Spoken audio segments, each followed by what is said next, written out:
Kain po tayo. Talbos ng kamuti na naman ang ating ulam. At saka ay isda. Kain po tayo. Alis.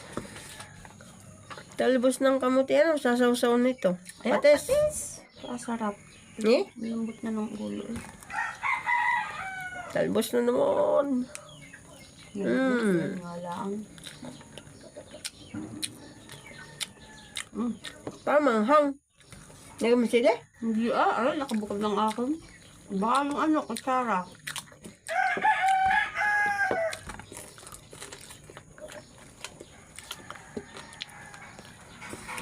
Kain tayo. Magandang umaga sa lahat. Magandang boses na ito pang sibuyas. Subukan natin.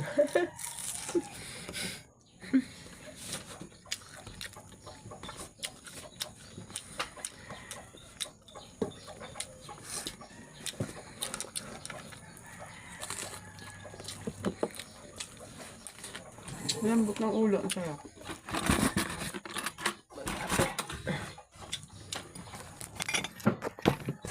Baba! Yun! Talbos ng kamote. Yung magkukomment naman po dyan. Side lang po ito. Ayan po ang pusa namin. Ay, naku. Diyan ka muna. Sabihin naman ni ka-birthday bin, inunahan ako eh. Pero wala na nga, sinaid ko lang. Oh, sunod na po yung talbos ng kamote, guys. Kakaunti nga yung nakuha ko. Nung isang araw yung ginulay ko sa malunggay. Muntik na nga ako sa kabilang magdala. Hiningi ko pa yung kay Kanorma. Pag-check up sila. No. Niya? Ba't mo nandiyan pa? Ang buta tinabot ko at naligo pa siya. Sikap ng bata? Kung sasakay. Sincere? Sa atin? Hindi. Mabang.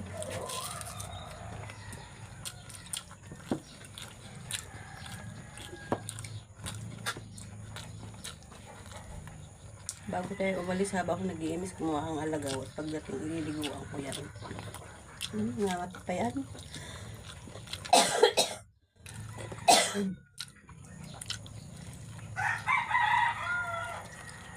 Diretso kami kanina may baba, Matilina. Saan baba? Diyon, Narita. Oh. Kasabay kami nag-jogging. Ah. Yung nakambeng. Ah.